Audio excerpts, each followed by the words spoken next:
আওয়ামী লীগের নিবন্ধন বাতিল করে দিয়েছে। পরবর্তী টার্গেটকে রাষ্ট্রপতি এবং সেনাপ্রধান। ইতিমধ্যে বুঝতেই পারছেন আজকের খবরটি কতটা গুরুত্বপূর্ণ একটি খবর। বন্ধুরা চলুন ভিডিওতে আজকে আর বেশি কথা বাড়াবো না, সরাসরি আজকে আমরা চলে যাব মূল ভিডিওতে, আর সেখানে আজকে আমরা দেখব আজকের খবরের বিস্তারিত।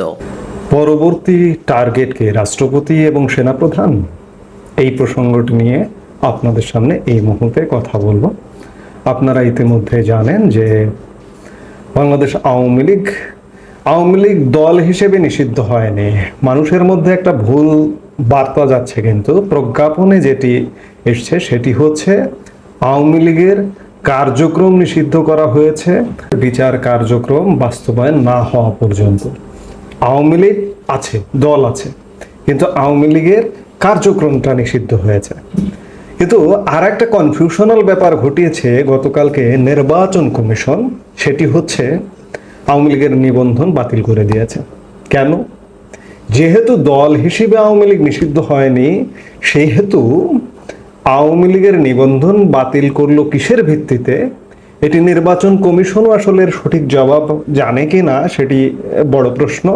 যেটি হোক, আওয়ামী লীগের কার্যক্রম এই মুহূর্তে নিষিদ্ধ। আমি বলবো যে এই যে সরকার গত 9 মাস ধরে নানা রকম পদক্ষেপের পর, কিংবা সরকারের যে দল এনসিপি কিংবা সমন্বয়করা সফল হলো, যেটি হোক, যে আওয়ামী লীগকে অফিসিয়ালি কার্যক্রম বন্ধ করতে এই মুহূর্তে সফলতার মুখ দেখেছে। এদের আবার অনেকগুলো দাবি ছিল, যেমন রাষ্ট্রপতিকে অপসারণ করতে হবে, সেনাপ্রধানকেও অপসারণ করতে হবে, এদের তেমনটাও কিন্তু দাবি ছিল। সংবিধান স্থগিত করতে হবে, সংবিধান নতুন করে লিখতে হবে, এবং প্রোক্লেমেশন অফ সেকেন্ড রিপাবলিক ঘোষণা করতে, এই দাবিগুলোও কিন্তু ছিল। আজকে যখন যেভাবেই হোক জোড়াতালি দিয়ে সফল কাম হয়ে গেল, সেহেতু পরবর্তী টার্গেটটাকে, আমার প্রশ্নটা এই জায়গায়, এখন কি তাহলে রাষ্ট্রপতিকে অপসারণ করবার যে জোরালো দাবিটা সেটি বাস্তবায়ন করবার চেষ্টা করবে, কিংবা সেনাপ্রধান? আপনারা খেয়াল করে দেখবেন যে বিগত সরকারের সময়ে শীর্ষ পদে দায়িত্বপ্রাপ্ত যতগুলো পদে ছিলেন যারা, তাদের সবাইকে কিন্তু অপসারণ করা হয়েছে।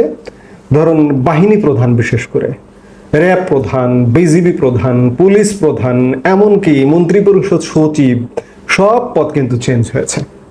কিন্তু সেনা প্রধানকে এখনো পর্যন্ত চেঞ্জ করতে পারেনি। এখন এই জায়গাটাতেও কি তারা হাত দিতে চাইবে, কিংবা সেই হাতটা দিলে হাতটাকেই থাকবে, নাকি হাতটা পুড়ে যাবে? কে কাকে সরাবে? ডক্টর ইউনূসকে সেনাবাহিনী সরিয়ে দেবে, নাকি সেনা প্রধানকে ডক্টর ইউনূস সরিয়ে দেবে, কিংবা মহামান্য রাষ্ট্রপতিকে সরিয়ে দেবে? দেশে কি ঘটতে যাচ্ছে, এমন প্রশ্ন কিন্তু ডালপালা মেলছে।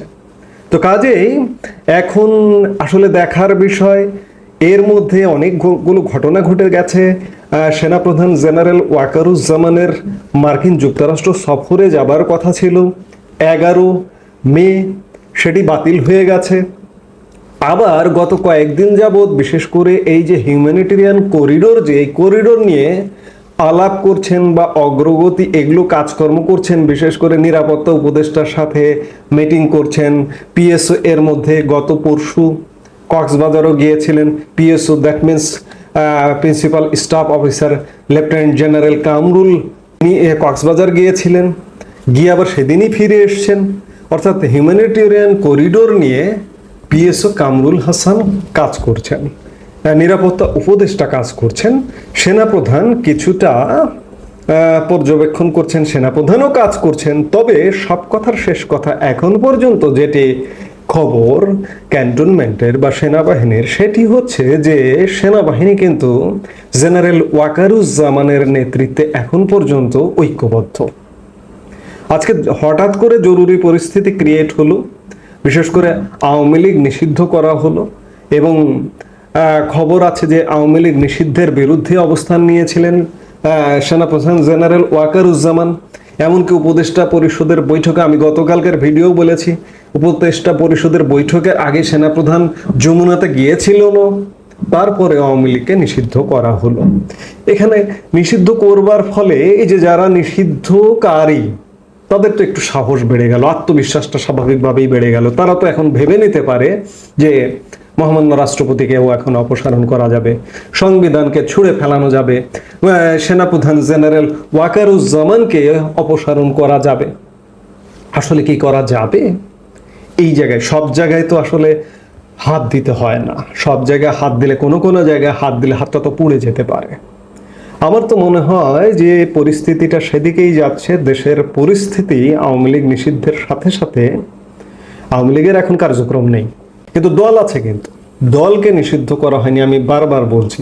তো সেই জায়গায় এখন যদি বর্তমানে যারা সরকারের দল কিংবা যারা সরকারপন্থী দেশে বিদেশে সমর্থক আছেন, তারা ডক্টর ইউনূসকে দিয়ে সেনাপ্রধান জেনারেল ওয়াকারকে অপসারণ করতে চান বা অবসরে পাঠাতে চান বা যে কোনো একটা ব্যবস্থা, অর্থাৎ তাকে পদ থেকে সরিয়ে দিতে চান।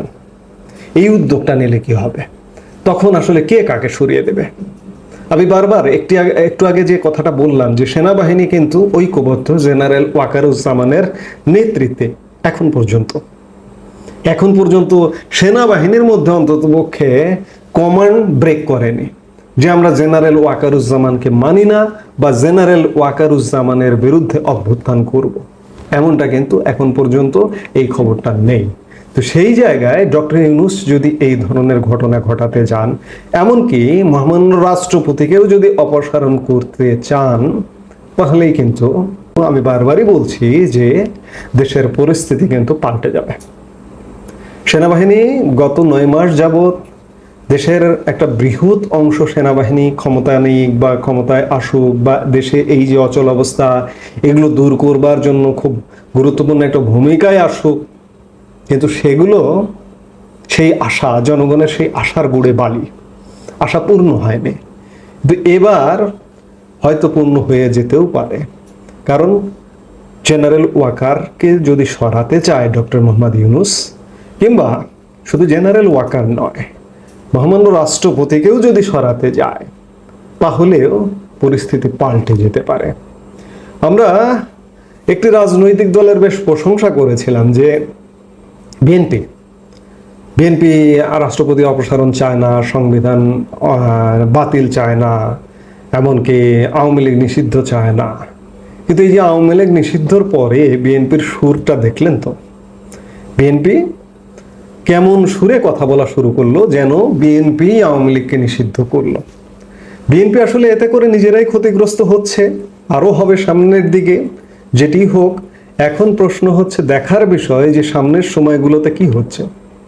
আওয়ামী লীগের কার্যক্রম নিষিদ্ধ করে জেনারেল ওয়াকারকে অপসারণ করতে পারে কিনা, রাষ্ট্রপতিকে অপসারণ করতে পারে কিনা, এবং সেই কর্ম করতে গেলে দেশের এখন যে একটি শাসন কাঠামো দেখছি কি হয় বা কি পরিবর্তন আসে কিনা, সেটিও ঘটে যেতে পারে। জেনারেল ওয়াকারকে অন্ততপক্ষে অপসারণ করতে গেলে একটা কিছু ঘটে যেতে পারে। সেটি দেখবার জন্য আমাদের আরও 2-4 দিন হয়তো অপেক্ষা হতে পারে, কারণ এটি যে কোনো সময় ঘটতে পারে। আজকে ঘটতে পারে, কালকে ঘটতে পারে, পরশু ঘটতে পারে। ক্যান্টনমেন্ট অ্যালার্ট কি ঘটছে না ঘটছে, আসলে এই ধরনের ঘটনাগুলো ঘটবার পরে একের পর এক ঘটনা ঘটে। যেমন 75-এ একের পর এক ঘটনা ঘটেছিল, অনেক ঘটনা ঘটেছিল খুব কাছাকাছি সময়ের মধ্যে। কিন্তু আজকে 2024-এ আওয়ামী লীগ সরকারের পতনের পরে কন্টিনিউ 9 মাস হয়ে গেল এই সরকারের বয়স, দেখতে দেখতে 10ম মাসে চলছে। খুব বড় ধরনের ঘটনা বলতে কিছু দেশের স্বার্থবিরোধী ঘটনা ঘটছে, কিন্তু ক্ষমতার পালাবদল বা ক্ষমতার পরিবর্তন খুব দ্রুত হলো না। 10 মাস মানে প্রায় 1 বছর হতে চলল। তো আজকে যদি এই কাজগুলো করতে যায়, তাহলে একটা কিছু ঘটে যাবে বলে এটি মনে হচ্ছে। আমি খানিক আগে যেটি বললাম যে আমাদের দেখতে হবে, আমরা সে পর্যন্ত অপেক্ষা করব, দেখি কি হয়। এই মুহূর্তে এ পর্যন্তই। ধন্যবাদ প্রিয় দর্শকবৃন্দ, আমাদের ফুল ভিডিওটি দেখার জন্য আপনাকে জানাই অসংখ্য ধন্যবাদ। তো বন্ধুরা, আজকের এই নিউজটি দেখে আপনাদের কি মতামত অবশ্যই কমেন্ট বক্সে কমেন্ট করতে ভুলবেন না। আর হ্যাঁ, এমন নিত্য নতুন আপডেট খবর সবার আগে পেতে চাইলে এখনই আমাদের এই পিচ্চি সাকিব ইউটিউব চ্যানেলটি সাবস্ক্রাইব করুন। ধন্যবাদ।